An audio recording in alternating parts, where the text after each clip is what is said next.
Peace, peace, peace, everyone. What's up? What's up? Just want to review a few things that I've learned. Uh, oh my gosh, I can't ever just enjoy myself in peace, man. I can't ever just enjoy my life. But anyway, I want to review some things I've learned about Norse mythology, the Vikings, Europe, and all that jazz, all that history. Adriel, since you're here, you can at least be a positive presence by hitting the like button, bro. Thank you. I appreciate it. Um, yeah, so I just wanna go over that. But first, I got a nice song by the Hebrew brother KTL Shamak that I'd like to play. So we're gonna start with that, man. KTL exclusive.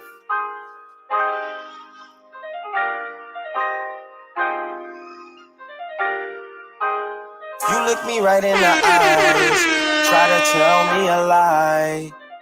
You got too much pride. Lately I've been thinking and meditating. Scripture keep me straight, but I'm always keeping tabs on some shit.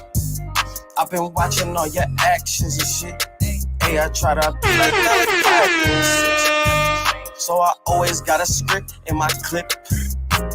This is the part of my life where I gotta forgive what people done did to me, ayy. All of the stress that I built up was only a waste of my energy, but I was with people that act like a friend, but really they wanna get rid of me. That's in the past, it already passed, and now I feel like it's synergy day. People get me mad, I let it go, but it's like not a wall easy. around her. Ethiopia and Egypt. We can have a deep conversation, but you don't feel me. Left in the past, I had you leave me. You look me right in the eyes, try to tell me a lie. You proved it. You proved me You wrong. got too much I pride. stand Lately I've corrected. been thinking and meditating. Scripture keep me straight, but I'm always keeping tabs on some shit. I've been watching all your actions. Please leave me the fuck Hey, alone. I try to be like it's Malachi Straight up. 3:6. Y'all ain't That's got okay. no So skin I in the always game. got a script We in ain't my got clip. nothing that we can talk to you about. Whoa, whoa. Maybe they don't know. There's a reason why people in the street chasing the weed and cocoa. There's a reason why women in the strip club going after bozos. Hey, hey, they gotta see the bigger picture, not just a photo. I was doing music at 5 years old. Mama said, God bless my ears. Deuteronomy 7:6 though, we all special for real. I'm moving on to bigger things. I know nothing gonna feel the same. Spiritual, I just wanna be a saint. Always keeping it real and never paying. I don't deal with folly. Remember when I sold weed and Molly? I had to pick myself up cause no one around could help when I was falling. Now I'm in the street, giving the people knowledge. And I never got time for none of your shit. The spiritual bag is coming. Yeah, I be Michael Jackson to the side tall. Moonwalking on the sidewalk. I don't mind hearing all your problems. I told you something wrong, just holler. But you look me right in the eyes, try to tell me a lie. You got too much pride. Lately I've been thinking and meditating. Scripture keep me straight, but I'm always keeping tabs on some shit. What? I've been watching all your actions. Hey, I try to be like Malachi 3:6. So I always got a script in my clip. You look me right in the eyes. Gang, where they at? Tell me a Yeah. lie. You got too much pride lately. I've been Where they at? Where my boys thinking, at? meditating. Scripture keep me straight, but I'm always keeping tabs on some shit. I've been watching all your actions. Hey, hey, I try to be like Malachi 3:6. So I always got a script in my clip, and I'm always keeping tabs on some shit. I've been watching all your actions and shit, ayy. I've been running Malachi 3:6. So I always keep a script in the clip. You don't know nothing about these books.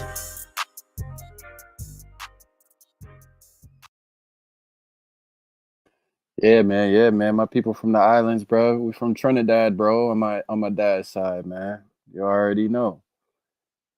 You already know, bro. Shouts out to you. Thank you for coming through, man.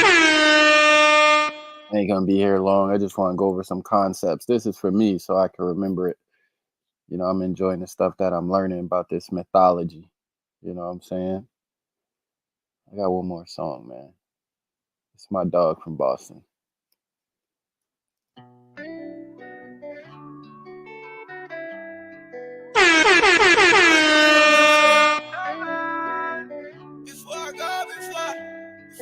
I can feel my time coming. Before I go, I wanna give my kids everything. I can feel my time coming. Before I go, I wanna give my girl wedding ring. I'm telling y'all, please leave me the fuck alone. Shit. Straight up. Y'all ain't got no skin in the game. We ain't got nothing that we can talk to you about. Before I go, just know I'm gonna let it rain. Before I go, I'm gonna be a hood legend. Hebrew, King. You bring up Christian books. Let's talk about a Hebrew. Out of bounds, Bubba. Fall back, and I'll walk you through it. I hear them fans that come when they talk about the Rico. Up everybody around me, sneak to the G-Go. In that interrogation room, tell me they know. Oh, but I'm a real nigga, set it up for me. Before I tell, I go to hell and rest in peace. I see the reef around the corner, I might be the next to leave. The day I go, 100 killers going stop for me. I've been going through hell lately. I've been musing all these pills lately. It ain't been feeling like myself lately. Oh, so many federal nightmares. I wish Moolah was right here. I'm not a woman beater. I'm not a woman loser either. I can feel my time coming. Before I go, I wanna give my kids everything. I can feel my time coming. Before I go, I wanna give my girl wedding ring. I can feel my time. I heard him apologize. They president over there say he apologized for selling us for fucking umbrellas. Nigga, you crazy as hell.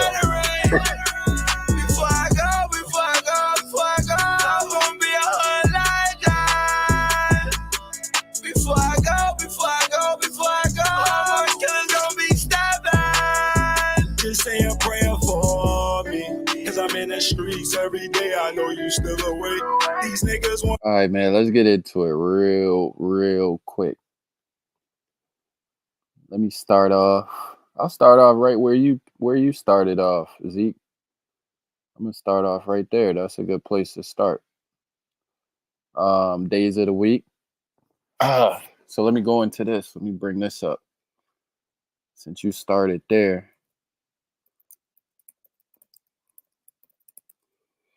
I'm gonna start with Wednesday. Specifically, I'm gonna start with Wednesday because that builds on, my video game that I be playing and shit. So Wednesday, if we go into the etymology, let's start here. The name Wednesday continues Middle English, Wednesday. Old English still had Woden's Day, right? Listen to that, Woden's Day, which would be continued as Woden's Day. But that by the early 13th century, the I mutated form was introduced unetymologically. I can't even say that word. Unetymologically. The name is a calque of the Latin dies or dies, Mercury, day of Mercury, reflecting the fact that the Germanic god Woden, all right, this is what I really want to focus on, reflecting the fact that the Germanic god Woden, Wodenaz or Odin, during the Roman era was interpreted as Germanic Mercury. So Wednesday is really Odin's day, if you look up the etymology. So let's go to Etymon online. And we go into Wednesday. Look, and it's going to say the same thing. Fourth day of the week, Old English, Woden's Day. Woden's Day, a Germanic loan translation of Latin dies Mercurii, day of Mercury, or dies Mercury, day of Mercury. Compare Old Norse, Odin's Dager, Swedish, Onsdag, Old Frisian, Woensday, Middle Dutch, Woedensdag for Woden. Let me send this to Truist, see if Truist gonna pull up. Truist, if you're listening, drop a comment. Let me know you're here. Otherwise, I'm gonna send it to your phone. Let me send it to this nigga. See if he off work. Marquise pull up. Let me send this to Marquise. See if these niggas know anything about this shit. Hold on. The Discord. Marquise. Marquise probably over there in the HOK still. All right. Building on this Wednesday topic. That's enough that I wanted to get out of that. But so that's the oh, actually no, I'm not done. Contracted pronunciation is recorded from the 15th century. The Odin base name is missing in German, probably by influence of Gothic, which seems to have adopted a pure ecclesiastical, i.e., non-astrological, week from Greek missionaries. The Gothic model also seems to be the source of Polish srota, Russian sreda, Wednesday, literally middle. And then we go into Odin. So Odin is all going to tie and overlap. Odin, the chief Teutonic god, the All-Father, a 19th century revival in reference to Scandinavian neo-paganism. From Danish, Old Norse, Odin. From Proto-Germanic, Wodenaz, name of the chief Germanic god. Source of Old English, Woden. Old High German, Wotan. Okay? Raging, mad, inspired. Related to Odinism. Okay, and then if anyone knows anything about Odin, you got to know something about Javi. See, I'm connecting all this shit. Y'all be seeing me playing a video game. I'm hearing this toothless old nigga OTK talking shit. But this nigga don't know. I'm always gathering knowledge, stupid nigga. Always gathering knowledge, even when I'm on the game. So Javi is another name or variant form of Har, one of the names of Odin, the chief god in Norse mythology. So Javi is just another name for Odin. All right. Now Javi comes into play. Well, we got to go here next. Boom. Here's where we at with it. We got to go into the different cosmological realms that the Norse people dealt with. Right. So I'm gonna tell y'all what I'm familiar with. I know Asgard, I know Midgard, and I know Niflheim. From my understanding, Midgard is Earth. Asgard is like their like heaven. Niflheim, if that's how you pronounce it, is the underworld. And I'm seeing Helheim here, so that's obviously hell, right? So I want to go into that too to learn a little bit more about their different cosmological realms, basically. So let me take a step back out of here. And now we're in Niflheim. All right. So let's learn about that. In Norse cosmology, Niflheim or Niflheimer literally means the world of mist or home of mist. It's a location which sometimes overlaps with the notions of Nifl and hell. The name Niflheimer appears only in two extant sources. So these are the attestations. I cannot pronounce that. It looks like I can't pronounce that. And the much debated, and I can't pronounce that either. These are old Germanic words and stuff like that. So I apologize. I can't pronounce those words, y'all. Niflheim was primarily a realm of primordial ice and cold, with the frozen rivers of Ilavagar and the well of Vergilmer, something like that, from which come all the rivers. So when I'm on the game, basically Niflheim, it does just look like it's just straight up ice and cold everywhere. According to however you say that word, Gifilganig, Niflheim was the first of the two primordial realms to emanate out of Ginnungagap. I don't know how to say that word either. But let's finish this paragraph. That either one being Muspelheim, the realm of fire. Okay, so we got another realm. Muspelheim is the realm of fire. Between these two realms of cold and heat, creation began, when its waters mixed with the heat of Muspelheim to form a creating steam. Later, it became the abode of Hel, a goddess daughter of Loki, in the afterlife for her subjects, those who did not die a heroic or notable death. So I want to get into Hell as well, right? Because I also brought up Hell, and Hell we know as a place, but it's also, as we see here, Hell is a female being in Norse mythology who is said to preside over an underworld realm of the same name. So that's where we get the word hell from, where she receives a portion of the dead.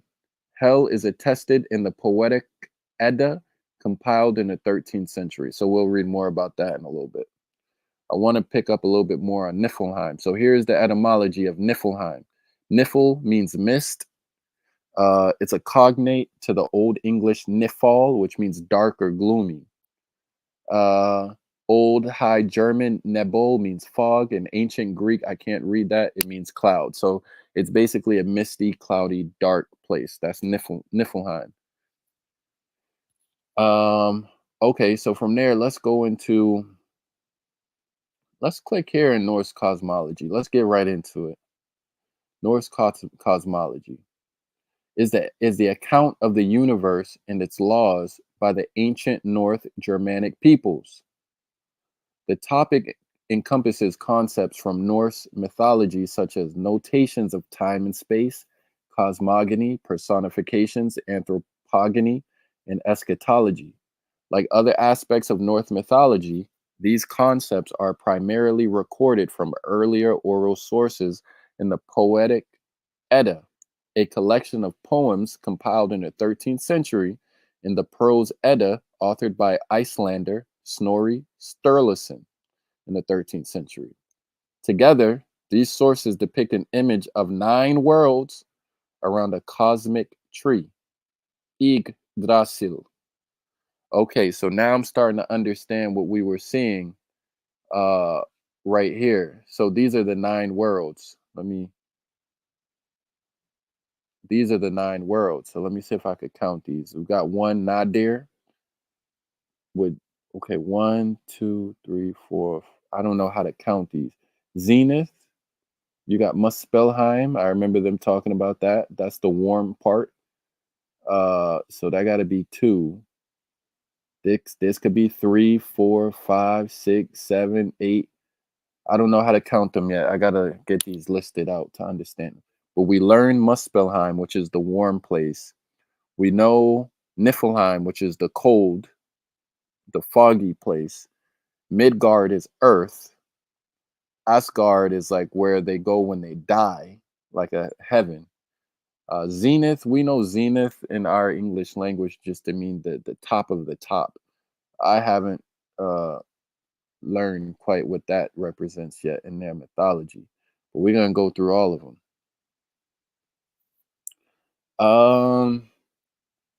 Where could we go? Let's go to 9 worlds right here.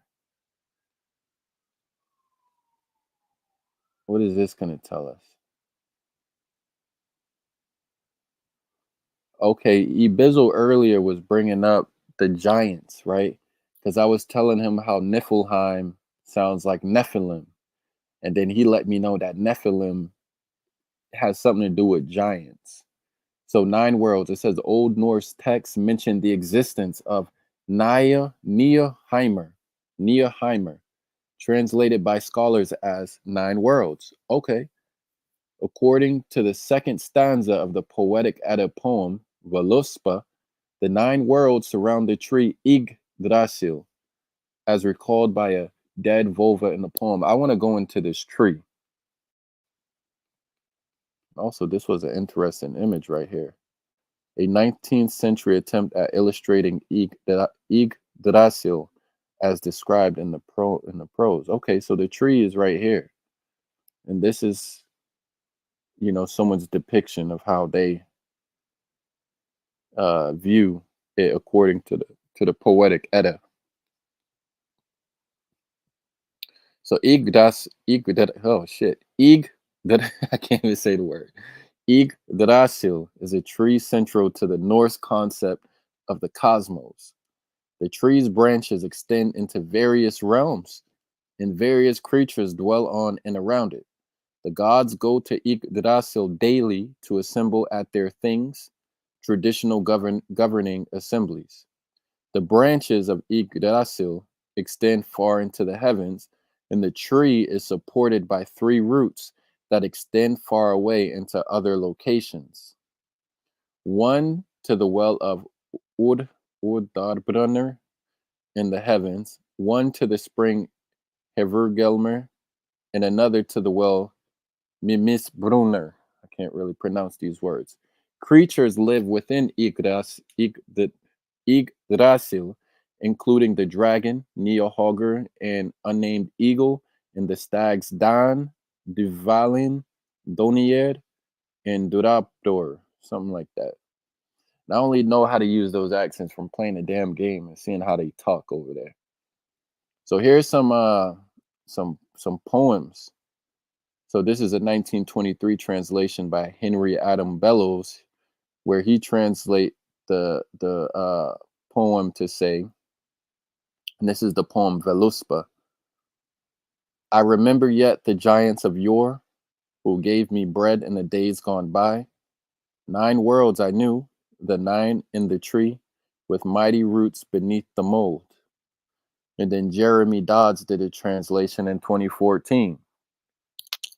I recall being reared by Jotuns in days long gone. If I look back, I recall 9 worlds, 9 wood witches, that renowned tree of fate below the earth. Okay. Zeke said Nephilim means tyrant giant. Okay. Yeah, I always heard about the Nephilim in accordance to like having to do with the Bible. For the most part, it always had something to do with the Bible. And then there's more poems that go into this. What's eschatology? Well, Truist was telling me about this Ragnarok. And then the game. I don't know why she said this or why Javi said this. Because when I talked to Truist, he said, no, that's not true. What Truist told me is that Ragnarok is essentially a reset. But in the game, the Valhalla game, Javi or Odin, even though I'm playing as Odin in the form of Eivor, who they're calling Javi when we're in Asgard, if that makes sense. She tells one of the little people that humans survive Ragnarok. Now, I had the option to choose what I said to the person. So I don't know if I just said something wrong or if that's actually true, according to their mythology. But here it says Ragnarok is a series of future events, including a great battle foretold to ultimately result in the death of a number of major figures, including various deities, the occurrence of various natural disasters, in the subsequent submersion of the world in water. Afterward, the world will resurface anew and fertile. The surviving and returning gods will meet, and mankind will be repopulated by Leaf and Leifbrazir, who will emerge from Yggdrasil. So that's interesting. That's like another flood story, right? So, we're seeing these themes all throughout different mythologies. Different people got this flood story where there's a reset. But this is Ragnarok. Damn, what did I want to get into? I gotta go into what is Valhalla as well. Definitely gotta go into that. I'm not gonna be able to touch everything that I want to get into on this, but definitely gotta talk about Valhalla and what I can learn from Valhalla. All right, let's go into Valhalla.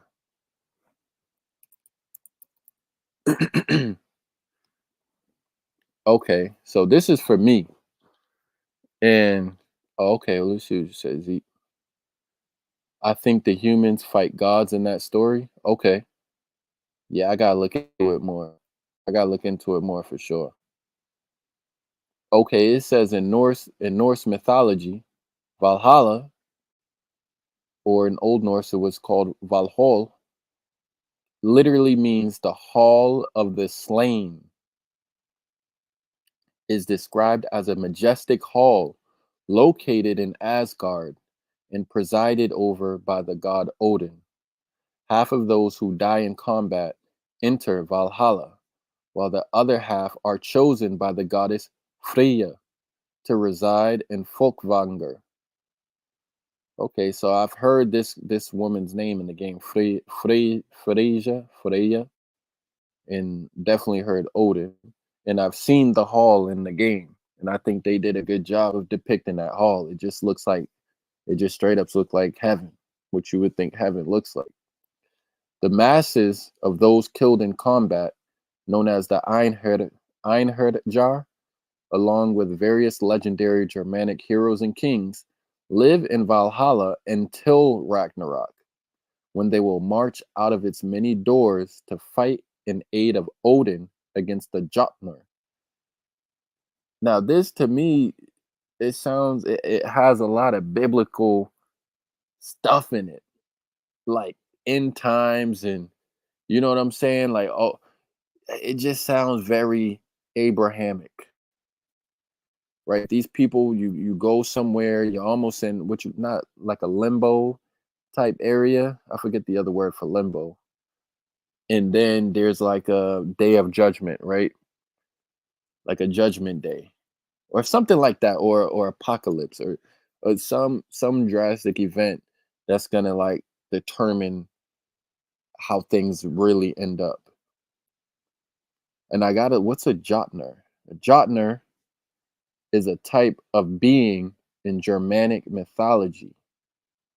In Norse mythology, they are often contrasted with gods and other non human figures, such as dwarfs and elves, although the groupings are not always mutually exclusive.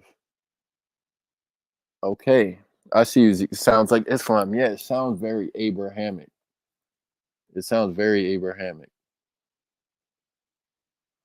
That's why I'm trying to figure out. This is why I want to study different mythologies, different creation stories, different cosmologies and stuff like that, to see where all this stuff is really coming from and who's borrowing from who.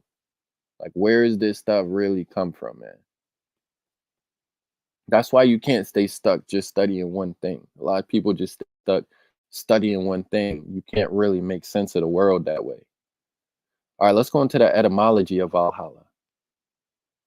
The modern English noun Valhalla derives from Old Norse Valhol, a compound noun composed of two elements. The masculine noun Valr means the slain, and the feminine noun Hall literally means hall. Okay. The form of Valhalla comes from an attempt to clarify the grammatical gender of the word. Valr has cognates in other Germanic languages, such as Old English.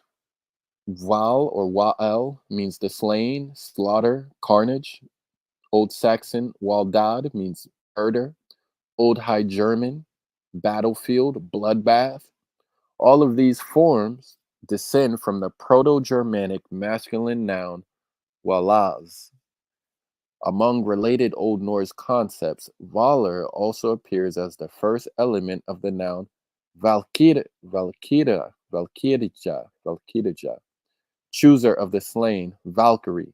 Now, there's a woman in the game called Valka, something like that. I see that word in the game. It says in Norse mythology, a Valkyrie is one of a host of female figures who guides souls of the dead to the god Odin's hall, Valhalla. There, the deceased warriors become Einherjar. Who just texted me? Who's that? Oh, okay.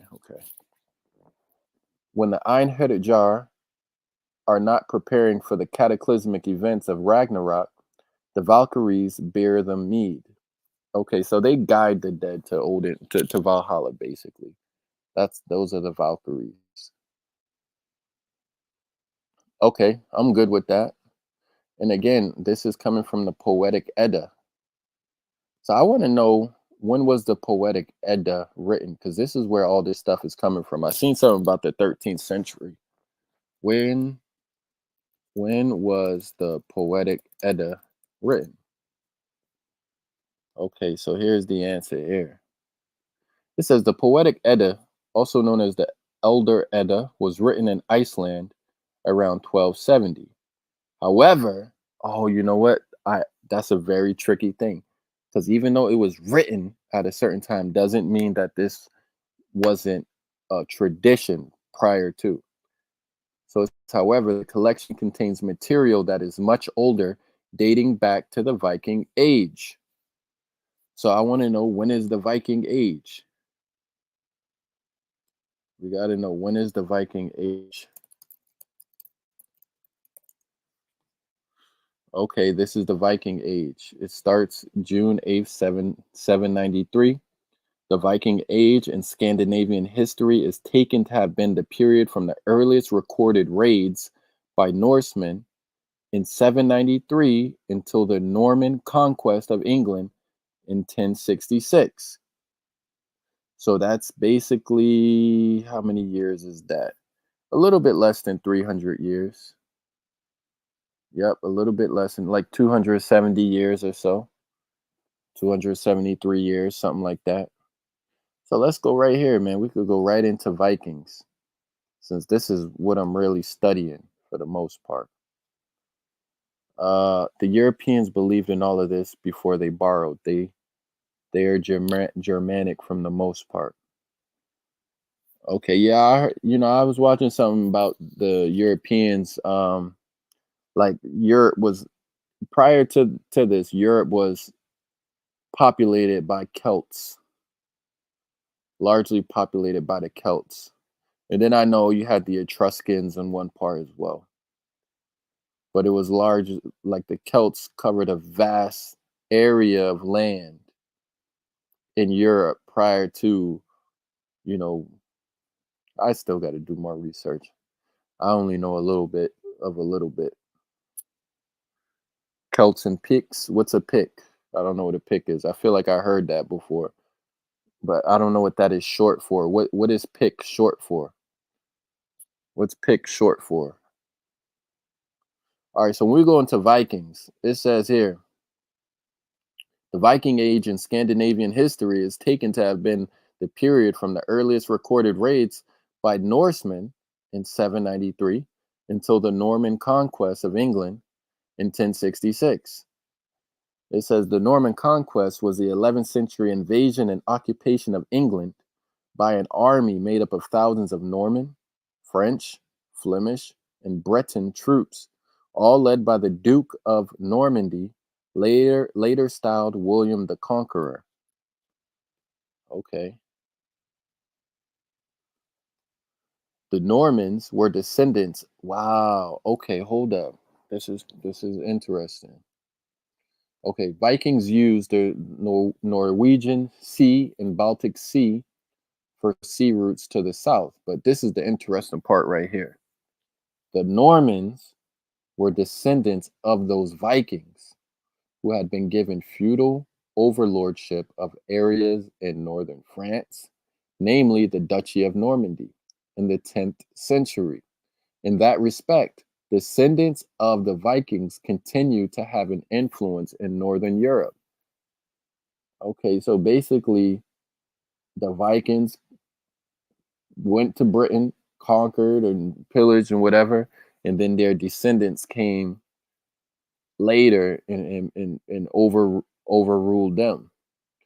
Again, it says the Normans were descendants of those Vikings who had been given feudal overlordship of areas in northern France, namely the Duchy of Normandy in the 10th century. In that respect, descendants of the Vikings continue to have an influence in northern Europe. Likewise, King Harold Godwinson, the last Anglo-Saxon king of England, had Danish ancestors. Mm. Two Vikings even ascended to the throne of England, with Sweyn Forkbeard claiming the English throne in 1013 until 1014, and his son Canute the Great. The nigga's name looked like Cnut the Great. Look at that. His name looked like Cnut the Great. It says Canute, also known as Canute, and with the epithet the Great. Like, these niggas had like little nicknames and shit. how like rappers and shit be having it. But now these niggas had the same thing back then. Who's a rapper that got like one of those names, the epithet, the great, or something like that. But it just sounds like something a rapper would do. Uh, okay, being the king of England between 1016 and 1035. Okay, so Canute was the king of England from 1016, king of Denmark from 1018, and king of Norway from 1028 until his death in 1035. This nigga was the king of three nations. The three kingdoms united under Canute's rule are referred together as North Sea Empire by historians. Geographically, the Viking Age covered Scandinavian lands, which is modern Denmark, Norway, and Sweden, as well as territories under North Germanic dominance, mainly the Danelaw. Danelaw or Danelaw? Danelaw? Okay.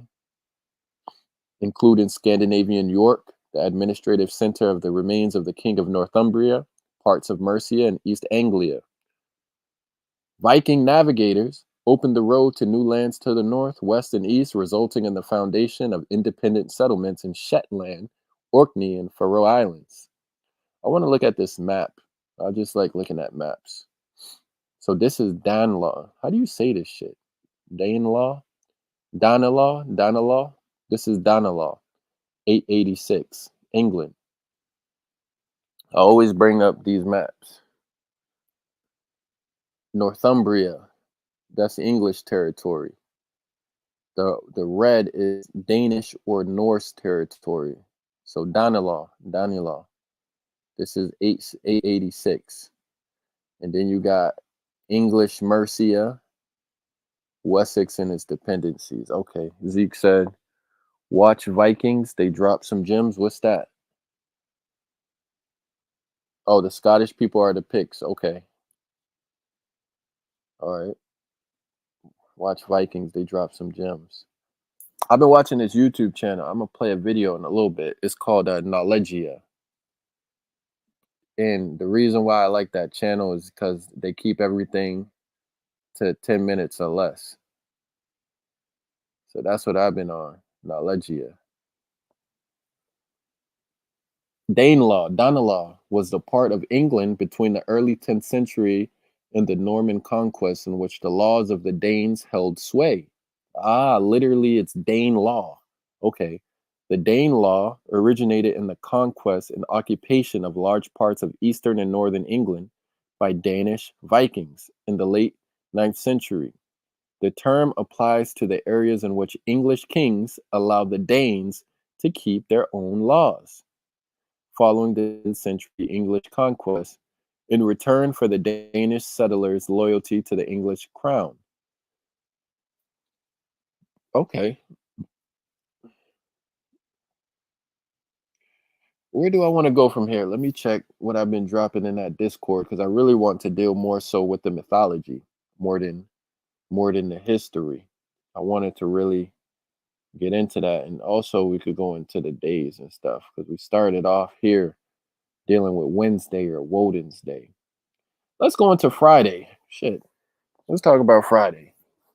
Oh, it's a series. Okay, Friday is the day of the week. Okay, I know that obviously. Etymology of Friday.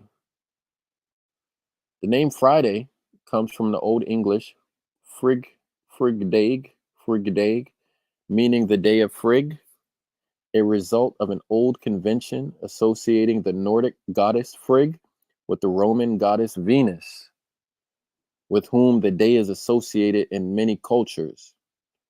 The same holds for Freitag in Old High German, Freitag in Modern German, Vrijdag in Dutch. So who is Frigg? Frigg, because this is where we get Friday from. Frigg is a goddess, one of the Aesir in Germanic mythology. What the hell is that? Esse are gods in Germanic paganism. Okay. It can refer to both the gods in general or specifically to one of the main families of gods. Okay, in Norse mythology, the source of most surviving information about her, or Frigg, she is associated with marriage, prophecy, clairvoyance, and motherhood, and dwells in the wetland halls of Finsaler. Nearly all sources portray her as the wife of the god Odin. Okay, so Frigg is the wife of the god Odin. And she deals with prophecy, clairvoyance, and woman stuff, marriage, motherhood. Okay, that's pretty straightforward. I don't really need to go too much further into that. What other days can we pick up on?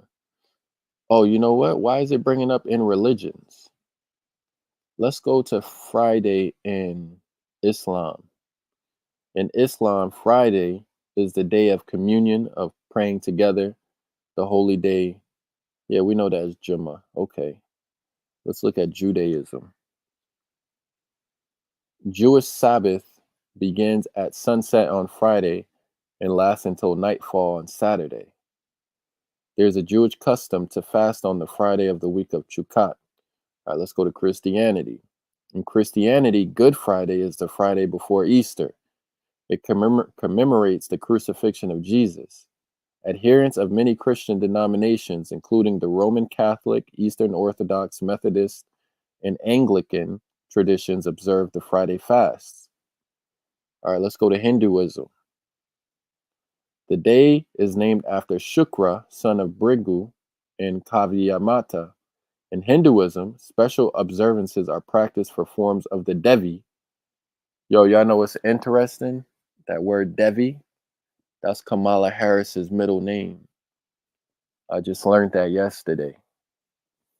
This word right here, Devi, that's her name. It means goddess. Okay. Devi is a Sanskrit word for goddess. The masculine form is Deva.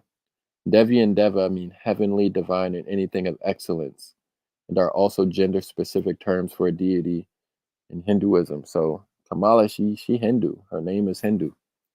Even that the Kamala part is Hindu. Me and Truce were just talking about that today.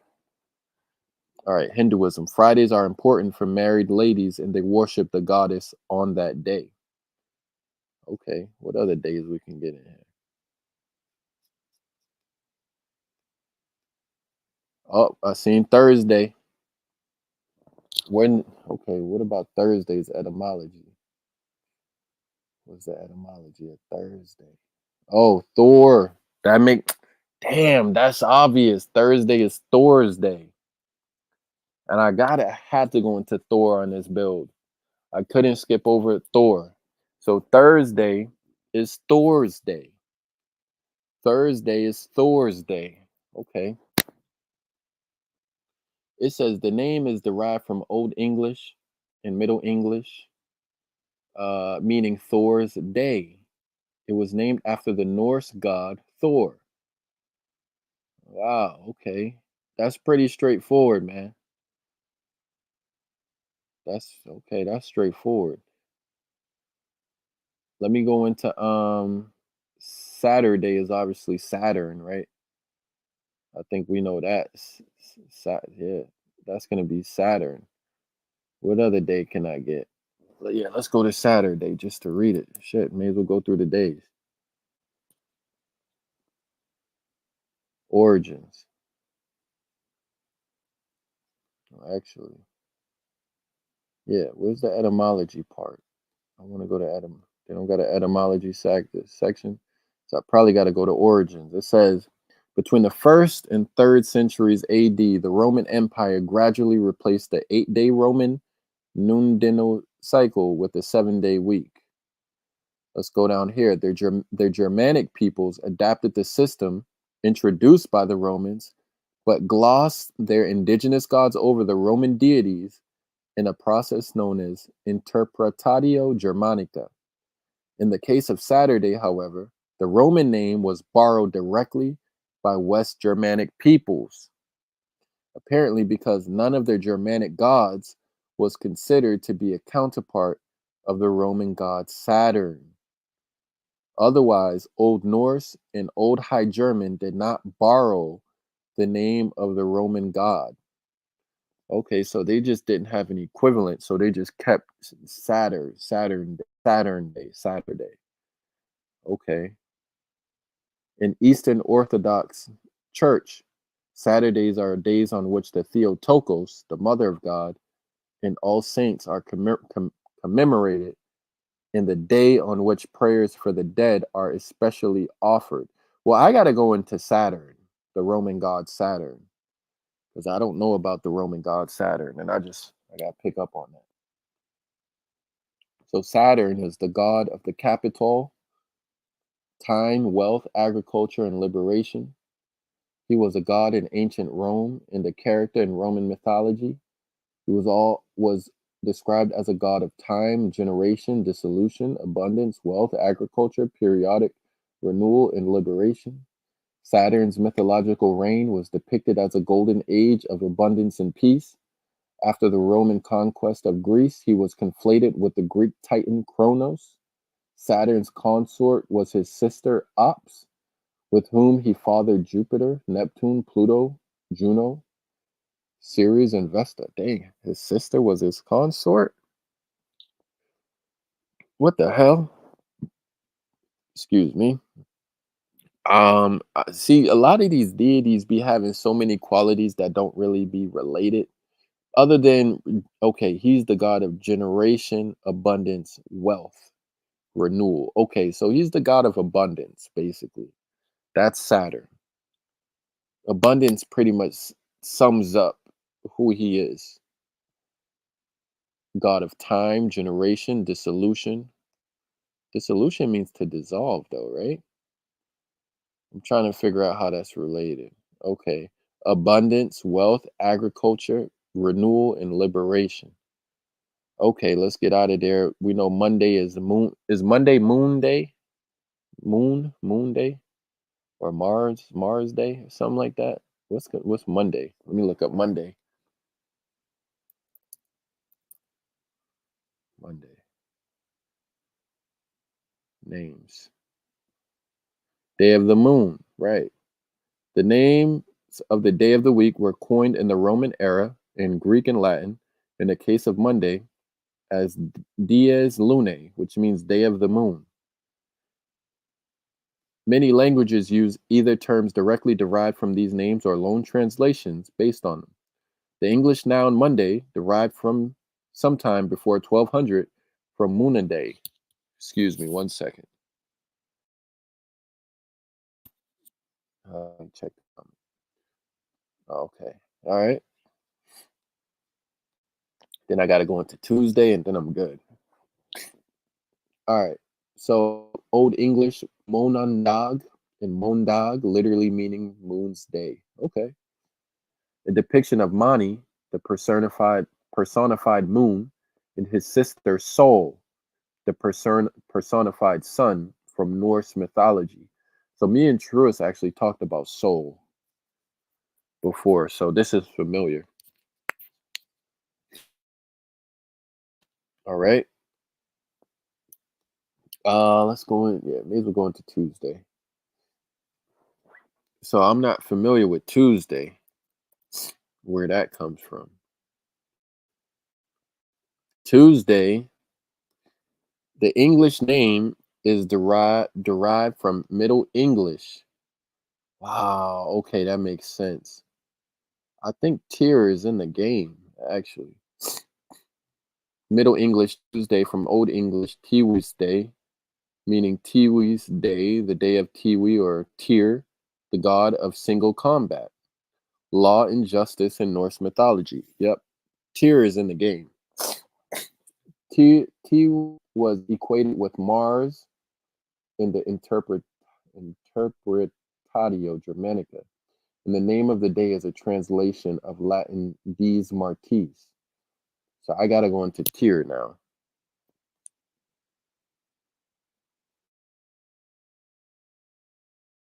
Okay. So Tyr, Old Norse, is a god in Germanic mythology and a member of the Aesir in Norse mythology. which provides most of the surviving narratives about gods of the Germanic peoples. Tyr sacrifices his right hand to the monstrous wolf Finner, who bites it off when he realizes the gods have bound him.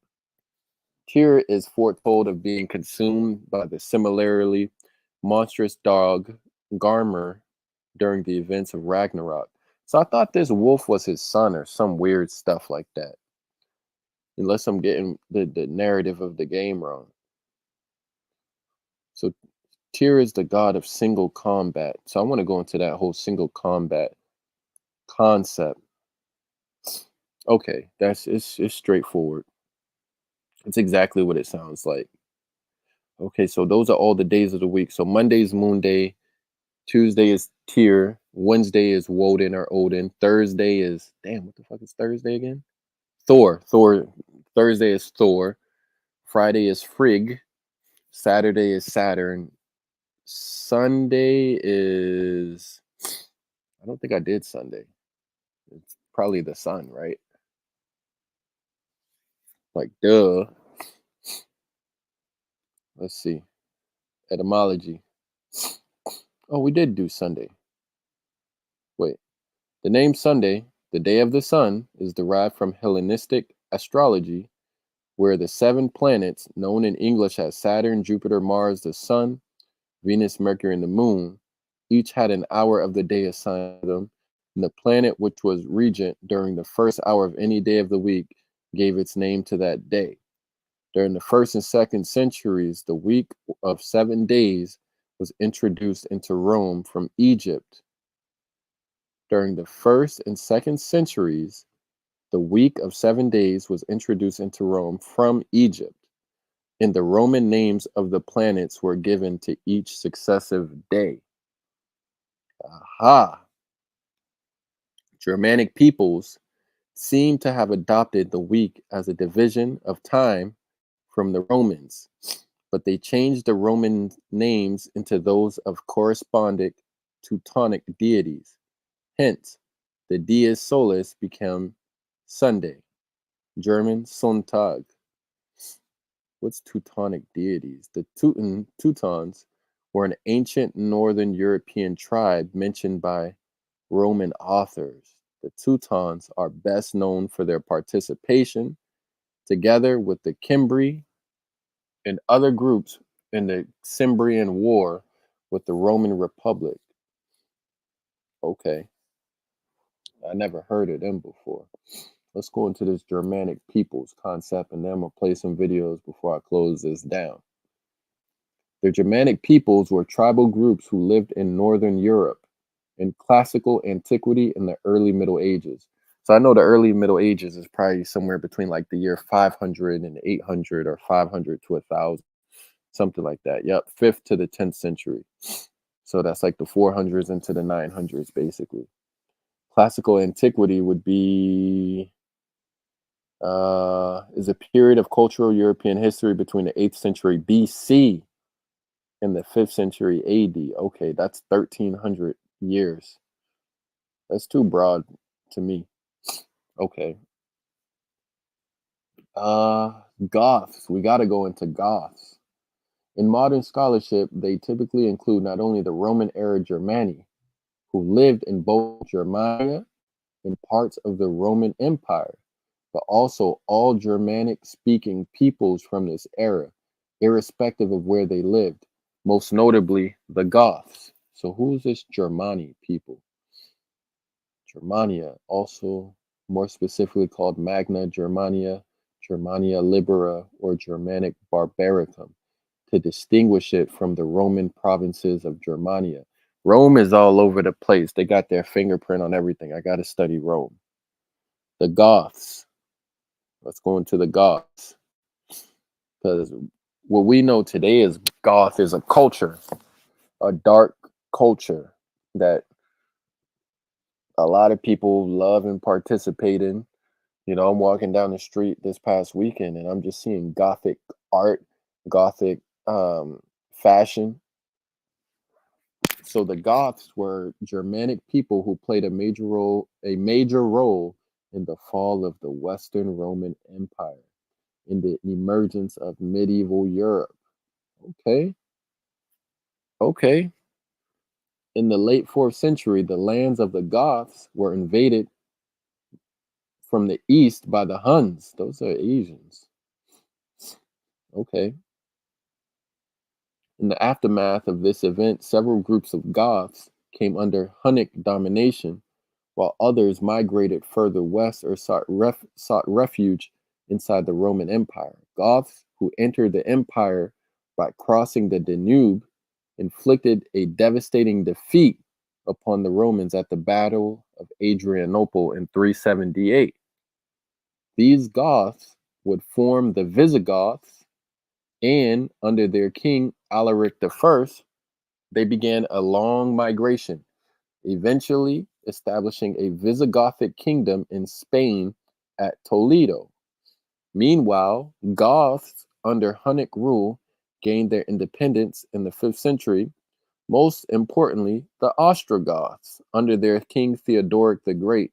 These Goths established an Ostrogothic kingdom in Italy at Ravenna. Okay, so I gotta figure out the etymology of the word Goth because there's Ostrogoth, Visigoth. I've heard of the Visigoths. Hmm. So let's see if we get to the. Yep, here's the etymology. So in the Gothic language, the Goths were called the Gutpuda, which means Gothic people, or Gutans, Goths. The Proto-Germanic form of the Gothic name is Gutas, which coexisted with an N stem, Gutanese, attested in Gutons, Gutani, or Gutnisker. The form Gutas is identical to that of the Guts from Gotland, Sweden, and closely related to that of the Geats from mainland Sweden. Though these names probably mean the same, their exact meaning is uncertain. They are all thought to be related to the Proto-Germanic verb gueta, which means to pour. Well, what the hell was they pouring? That's what I want to know. What was they pouring up? The Goths are classified as a Germanic people in modern scholarship, along with the Burgundians, Vandals, and others. They belong to the East Germanic group. Roman authors of late antiquity did not classify the Goths as Germani. In modern scholarship, the Goths are sometimes referred to as being Germani. Okay. See, this is where we got to get into like who was the first peoples and places so we know like was there people already in Spain when the Goths went over there and blah blah blah. You know, after they're running with the Huns and the Roman Empire and whatnot. All right, this is all interesting. I got a video that I want to play. I think I went for an hour of reading. This is how I usually do it. I do an hour reading and then I kind of kick back and relax a little bit before I shut things down. So this video is about the Saxons and the Vikings. I want to go into this so I can pick up a little bit more information. So it's called Why Did the Saxons Lose to the Vikings? And this is an animated documentary. 15 minutes. I might play the whole thing. I might not. Let's see if it's good. And we could make sure I hit the like button too.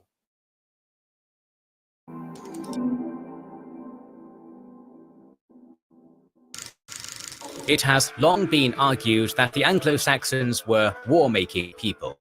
Heroic poetry, narrative chronicles, law codes, and burial evidence all emphasize the role of a warrior in Anglo-Saxon culture.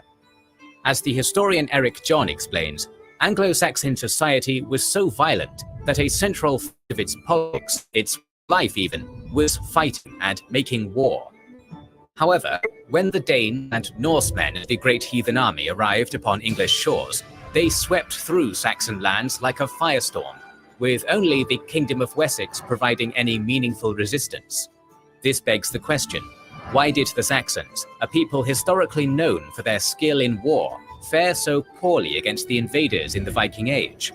In this video, we will delve into the historical record and examine social, political, and technological reasons why most of the English kingdoms fared so poorly against the Northern Tide. Perhaps it was just too easy to plunder places where wealth. I gotta say this. You know, I give these people credit for creating what they created, even if they are European, white, or whatever you call them. You give them credit for creating what they created. Was being stored. Bulging coin purses make you a target when the Vikings come to town. Well, you won't make their mistake. Take your everyday stuff and slim it down with our sponsor Ridge. First, get the Ridge wallet. It's a compact and cheaper by using our offer. 10% discount. The history of Middle and Late Saxon England was shaped by the Viking invasions and the military response of the English kings. Until the autumn of 865, the Vikings who raided England can be more as pirates than as territorial rulers. The strategy the Vikings followed up to 865 was to obtain as much wealth as possible with a minimum of risk. Their main targets were the monasteries and churches that held considerable amounts of wealth and were poorly, if at all, defended. It was when a great heathen raiding army overwintered in the Kingdom of East Anglia that the Viking presence in England became much larger. To cite historian Richard Abels, in the autumn and winter of 865, the very nature of the threat changed. The ambitions of the leaders of the great heathen army took on a territorial. Look, I gotta say this. Like, can you imagine we get to a point in history where we glorify people who are just bogarting, ransacking shit? You do that today, you know, you looked at as the worst of the worst. You know, and I'm just thinking of like niggas in the hood that do shit like that. Just in general. Even though they probably do it on a smaller scale, or they do it through like wire fraud and shit like that. These niggas was doing the same shit. But now they like, you know what I'm saying? There's glory to it. Dimension. The saga of Ragnar Lodbrok mentions that the titular Lodbrok's sons, including Ivar the Boneless and Ubba, attacked the Kingdom of Northumbria, which was ruled by King Aella. Between 865 and 878, every Anglo-Saxon kingdom, with the exception of Wessex, came under control of the Danes, either directly, as in East Anglia, or intermediately through the establishment of native client kings, as in Mercia. Early medieval. I gotta play that back, but there's a distinction being made, or there's three words being used that could describe the same people, but they also could be different people. You get Norse, Dane, Viking. Three different words, but can apply to the same people. The Kingdom of Northumbria, which was ruled by King Aella. Between 865 and 878, every Anglo-Saxon kingdom, with the exception of Wessex, came under control of the Danes, either directly, as in East Anglia, or intermediately through the establishment of native kings, as in Mercia. Early medieval sources, like the Anglo-Saxon Chronicle and archaeological findings, give us some understanding on how the English were not able to defend themselves against the Vikings. However, one must be aware that historians today cannot examine the Anglo-Saxon reaction to the Danish invasions in full detail, because the dynasties and kingdoms that were defeated by the Vikings left few or no records themselves. In fact, the East Anglian kings of the 9th century are mostly remembered by their names, known only in their coins. This lack of sufficient evidence makes it hard to understand why the Anglo-Saxons failed to defend themselves against the Vikings, or what allowed Wessex to resist where other kingdoms were quashed. Moreover, most surviving written sources from this time were composed by chroniclers from Wessex. All this lets me know is if you win, then everything is all good. If you win, if you do some crazy messed up stuff, and as long as you win, it's all right. Because just think about it, man. Just think about it. Who were not too concerned with describing details about the Mercian, East Anglian, or Northumbrian resistances. Ultimately, this lack of sources presents a challenge in understanding why the Saxons struggled with the Vikings. To understand why the Anglo-Saxons failed, we first need to understand the threat the Vikings posed. Horses and ships had a foremost importance in the success of Viking raids. Viking longships were fast-sailing vessels that could use oars to support the sails when needed, and made it possible for the Vikings to use islets in shallow estuaries as landing places on English soil, where they could entrench themselves in winter strongholds. In contrast, English ships drew too much water to be able to land in these islets. Another advantage of the Viking ships was their capability to effectively land horses, making it possible for heavily armed cavalry to move off a Danish vessel Hey, whoever just subscribed, thank you for subscribing. And swiftly overrun an English fortified position. Prior to 865, Vikings usually concentrated their activities on a particular river basin and used an island site offshore or upriver as a permanent base camp for an upcoming winter, from where they raided coastal and riverine settlements or monasteries. These hit-and-run tactics were effective against the Anglo-Saxons, who were usually not able to organize a defense in time. With the arrival of the Great Heathen Army in 865, these tactics changed. This grand Viking force moved each autumn to a new kingdom or district, where it established a new camp for the following year. The army of 865 did not construct new fortified camps, nor did they sequester themselves in isolated island sites. Instead, they occupied royal and administrative centers in the Anglo-Saxon kingdoms. These Danish annual camps needed to protect the men, food supplies, their treasure, and their wounded. Therefore, in 865, the Great Heathen Army was designed to be highly mobile and unpredictable, which made it harder for the Anglo-Saxons to react. All right, you know what? Political instability was another important reason the I was gonna say, all this shit is hypothetical. Can we get to some facts? Anglo-Saxon kingdoms were vulnerable to the Viking invasion, and often it was the Vikings themselves who contributed to the destabilization of the realm. For example, in 838, Vikings supported the Celtic Britons in Cornwall, who rebelled against their Wessex overlords, while in 844, a deposed Northumbrian king was restored to power after his usurper was defeated and killed by Viking invaders. Raids became more frequent in the 830s and more penetrating. It may be significant that these developments coincided with the increasing degrees of social and political unrest in the affected Anglo-Saxon kingdoms. During the mid-800s AD, the main focus of Viking aggression was the Kingdom of West Francia. However, in the latter half of the century, there had been profound changes in Francia and England. In 862, the West Francian king, Charles, systematically began ramping up the defenses of his kingdom. He had bridges built across the Seine and Loire to hinder passage of Viking ships, and he fortified towns. Yep.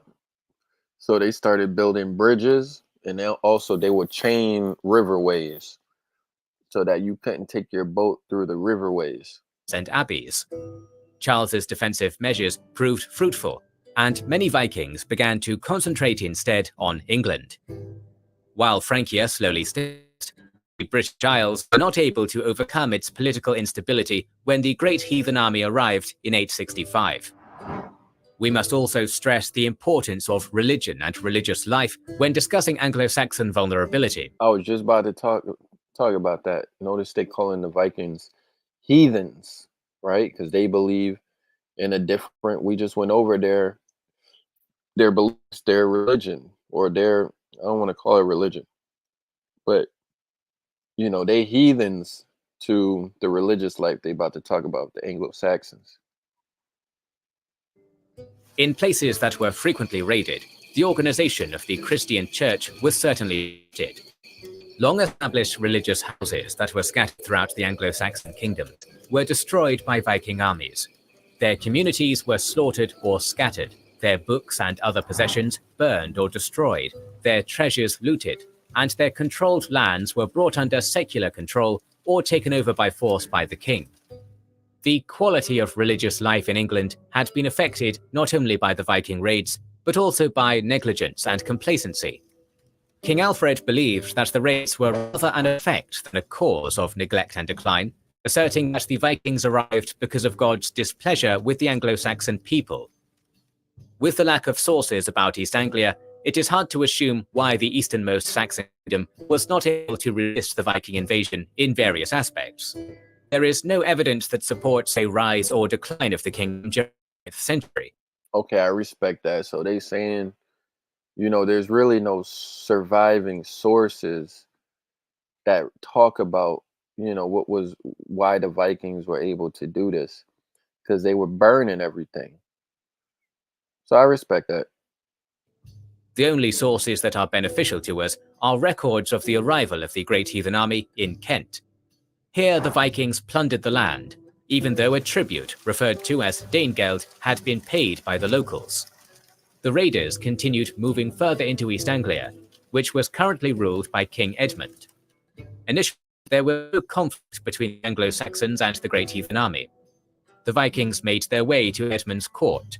They had superior forces, and they knew that the East Anglians had no option for resistance. The chronicler Aethelweard described that the Viking fleet was provided with food, money, and horses by King Edmund. The latter asset proved to be a fatal mistake, as the Viking army was now as mobile over land as it was by sea. Asser, the biographer of Alfred the Great, mentioned that almost the whole army was supplied with horses. The Vikings were now mobile enough to launch surprise attacks inland, as unpredictably as their ships had allowed them to do on the coast. In the autumn of 869, the Vikings returned to East Anglia. They defeated Edmund in battle and killed him, which made the king a martyr. The Vikings installed a local Scandinavian ruler in the kingdom. Historians tend to assume that the shortage of sources on Northumbria in the 9th century, coupled with the conquest of the Vikings, must indicate that the kingdom was undergoing severe decline. Continuing disputes between rival claimants are noticeable, but we should stress the importance of the domination in this period of the family of Eadwulf, and the long reign of Eanred in particular. Since the 9th century, the Northumbrian coinage was in decline. After the gap of minting in the reigns of Eadwulf and Elfwald II, King Eanred produced a debased form of these. Anyone want to know, this is the channel Kings and Generals on YouTube, Kings and Generals. This is a good channel, and also the channel Knowledgia. Knowledgia is a little bit better to me because they keep all their videos like 10 minutes or less. Sciatta coinage. The content of these silver coins was less than that of the Sciattas, and only became further debased as the century progressed. By the reign of Ethelred II, coins were produced almost exclusively with the substantially less valuable metal of brass. If these economic indicators are anything to go by, then by the arrival of the Great Heathen Army, Northumbria was an unstable country, currently undergoing decline since the beginning of the century. After the death of King Offa, at the end of the 8th century, the kingdom of Mercia had begun to flounder. The power of the Mercian ealdormen grew to rival that of the Mercian kings, resulting in great friction between the royal house and the nobility, with only Kings Offa and Kenwulf able to maintain their authority. The next 6 years were followed by civil war, and gave East Anglian and West Saxon kings the opportunity to overthrow Mercian power. The loss of territory in this conflict made it harder for Mercia to increase its revenue. The reign of King Burgred saw its resources stretched even further when the Vikings attacked. As his reign progressed, it became clear that the Mercian defences and army were not able to contain the increasingly powerful Viking armies. While Northumbria and Mercia declined partly because of instability, Wessex was less impacted by civil war and claimant factions. The Kingdom of Wessex was reasonably successful against the Viking invaders. By the time the Great Heathen Army arrived, the West Saxons had already been fighting major campaigns against the Vikings for 4. All right, so I could go, on and on with this video. There's only 3 minutes left, but I'm gonna spare that 3 minutes and go into another video that has more to do with the topic before I close this thing down for the night. This next video is just about the Norse creation story, which builds on the concepts that I was reading about earlier. I think it's a little bit more relevant to the title. So here we go. Get this video up. Go into some creation story. They have a very interesting creation story. And look, it kicks us off right here with the Niflheim. Let me go back just a little bit. Darkness, everything Before the world began, there was a winter that lasted several thousand times longer than everything that's happened since then. Eventually, as with every eternal darkness, several things began to spill out. Among the first of which were Niflheim, world of fog, and Muspelheim, world of fire. In the Fogland, there was one or a couple of fountains that poured out infinite water, covering everything in ice except the border to the world of heat, which was a whole other area. The combination of these elements clashing created a sort of venom inside that void between them, where the ice melted and froze over and over and over, and all this dripping venom eventually it made a guy. The first guy. This is Ymir. And this is where stuff starts to get rapidly out of hand. Around the time the primordial pool of poison... Dang, I gotta pause that. That kind of sound like one of the indigenous American creation stories. Created the giant of all giants, the deadliest force in the world just came into creation over there, and he has a sword now. This is Surtur, ruler of Muspelheim, which may very well mean, if translated... And y'all also know what that is? That's like asexual reproduction. So hold on. There's a word for that. What's it called? Damn, there's a word. You know what? I'm gonna let the video play, then I'm gonna get what that's called. Home of the guy who will destroy the world. That's cool.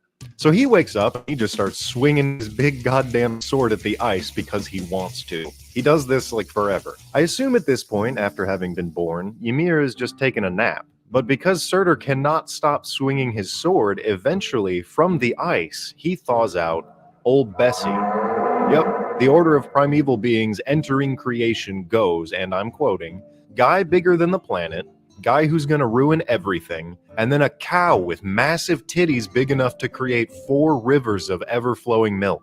So Ymir wakes up, grabs those honkers, and goes to town.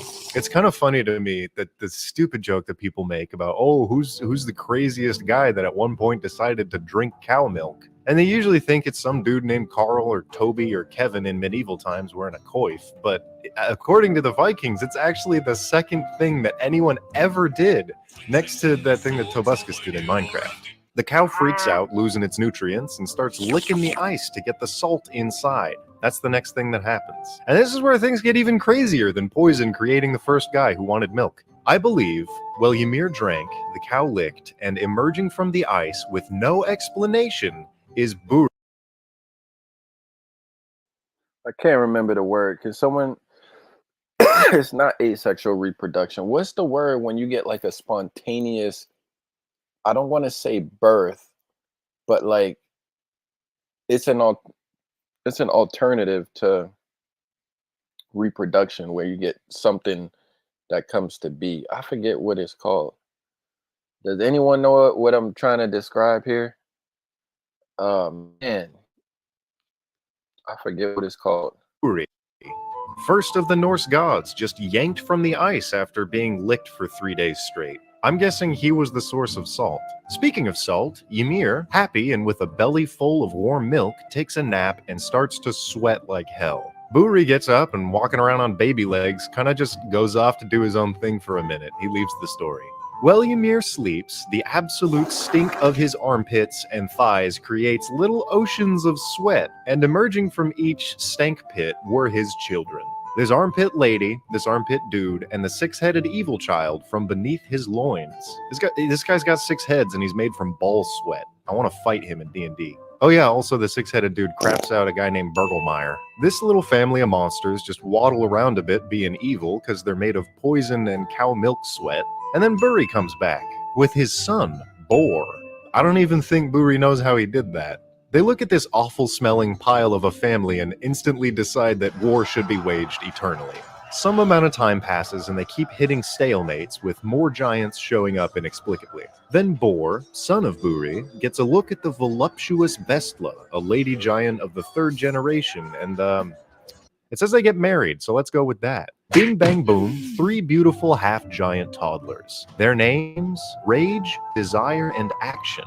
Or, very loosely, Woden, Willie, and Way. Being half-giant, they were the first half-good, half-evil beings, in a basic way. They burst a Mama Giant, weapons in hand, and raged against the now numerous army of giants. I think they kind of just ran past everyone and sliced into this overwhelmingly obese giant allfather thing, Ymir. Real quick, here's a fun survival fact. Milk is filtered blood. They share very similar nutrients, and many cultures drink animal blood as a sort of liquid meat. Okay, back to the story. So this bloated fat guy who does nothing but drink milk spews out a nearly infinite amount of blood. At this point in the Poetic Edda, a lot of characters stop being mentioned ever again. We can then assume that along with the giants who drowned in the blood, so did some of our favorite characters. Buri, Bor, the Sweat Babies, the cow probably. Thanks to Odin and family, everyone died, except the Odin brothers, and also the giant that I mentioned earlier. What's his name? Bergelmer. He and his wife throw together a boat, hop on that shit, and sail away on the flood of blood. They leave the story for a minute. Also, don't forget that Surtur is not even involved in this. He's still in a different area swinging his sword. I guess he's fine. With everything and everyone now very quiet, these three gods picked up the enormous corpse and carried it to the gap between heat and cold. The next part is my favorite thing that happens in very few stories. I love this kind of idea, and I wish it was reimagined in like an animation. For the next few years, the three brothers worked to build the world, all 9 realms, from the pieces of Ymir's body. The blood distilled and became the ocean. His flesh became soil, his skeleton became the rocks, and his skull was placed as a mantle that became the sky. They hucked all of his brain matter into the sky, and that just became clouds. Midgard itself, the realm that we're in, is protected by or made from his eyelashes, which is kind of cool because you see Midgard from between your eyelashes. That's interesting. Also, there are 4 dwarves that the gods invented to hold up the corners of Ymir's skull. Their names, nowadays, are North, South, East, and West. Yep, your compass is made of dwarves. Lastly, sparks from Surtur's sword swinging that's still going on, they were stolen and placed in the night sky. A couple of horses with chariots carry the 2 biggest sparks, being the sun and the moon, ever pursued by wolves that personify mockery and hatred. From all this, unified by a big tree that showed up in the middle, the 9 realms came into being. I think Odin only meant to make like 8 or 1. The 9th exists because, while this was happening, the giant that escaped with his wife built Jotunheim at the edge of the world. Once all that business was finished, the 3 brothers wiped their hands clean and then immediately got bored because Midgard was too quiet. Here's another open area as to who did what, so I'll just go ahead and pick an interpretation. Let's say that life was bubbling all around the other realms, and the 3 gods took a walk on the beach, them being Odin and probably his brothers still. While they're walking, Odin's brother slams his toe into a curved piece of driftwood. Poor guy. Then Odin said that the driftwood looked like a guy. Then the other brother slammed his toe into the second piece of driftwood. Odin did one of the 2 things that makes humans. He breathed on the wood.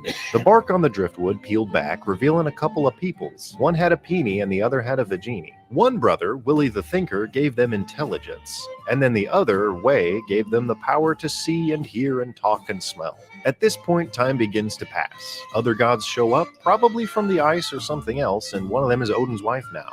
The giants over in Jotunheim pump out countless evil inbreds, and one of them is Loki now, who later becomes more like a blood brother to Odin, not so much his adopted son. The rest keeps going, wars keep waging, but hey, that's everything that happened in the beginning.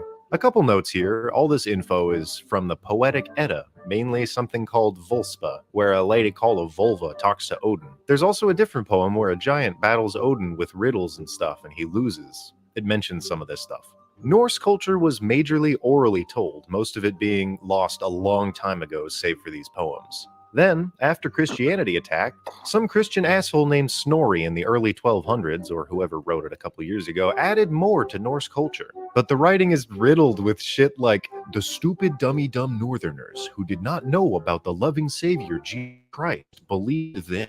He also Christianized the story with bias, like the thing about breathing life into people, which is like, why? He was a politician, though. His Snorri's story is crazy. If you want more old world... So that could be why some of it kind of be sounding Abrahamic, because they were messing with the stories, interjecting their own shit into it. You go back a long time ago, save for these poems. Then, after Christianity attacked, some Christian asshole named Snorri in the early 1200s, or whoever wrote it a couple years ago, added more to Norse culture. But the writing is riddled with shit like, the stupid dumb northerners who did not know about the loving savior Jesus Christ believed this. He also Christianized the story with bias, like the thing about breathing life into people, which is like, why? He was a politician, though. Snorri Sturluson, an Icelandic historian, poet, and politician. Okay. His Snorri story is crazy. If you want more old world, All right. So, I mean, that's pretty cool, man. I could just scoop up that knowledge real quick. Nice hour and a half. I'm going to end with this right here. KTL Shamak, the Hebrew brother, made good music out of New York. Let me get this up on the screen. Shouts out to KTL Shamak, man. This is a banger. This came out 2 years ago. Y'all might know him because he'd be running with Sakari. If y'all know Sakari, he's a part of Sakari. All right, y'all, make sure you hit the like button on the way out. KTL exclusive.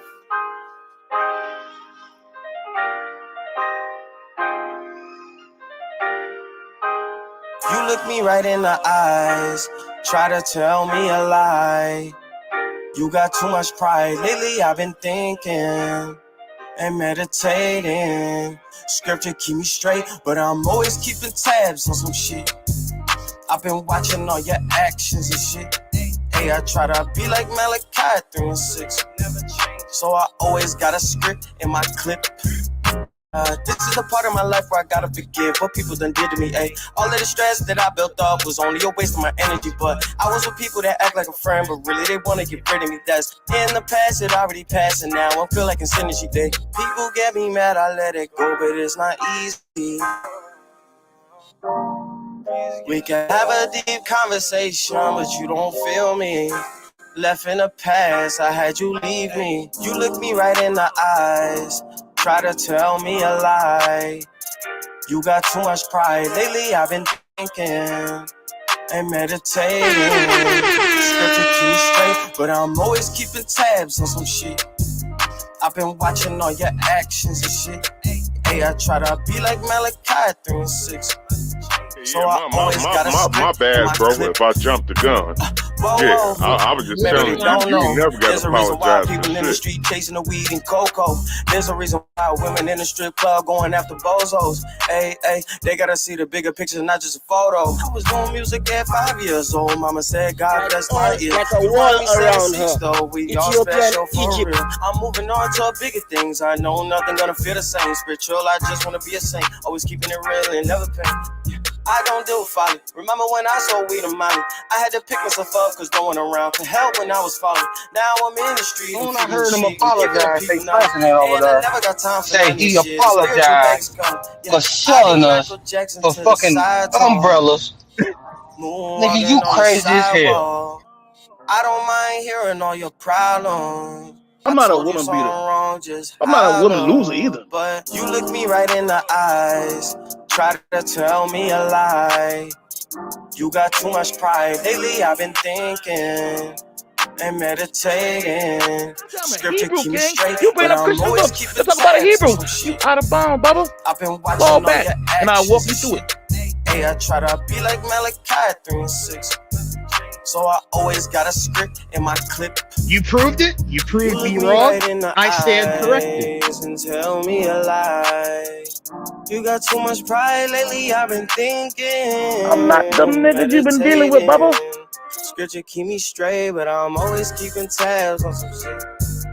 I've been watching all your actions. Hey, I try to be like Malachi 3 and 6. You don't know nothing about these books. In my club, and I'm always keeping tabs on some shit. I've been watching all your actions. Where they at? So Where they at? Where my boys at?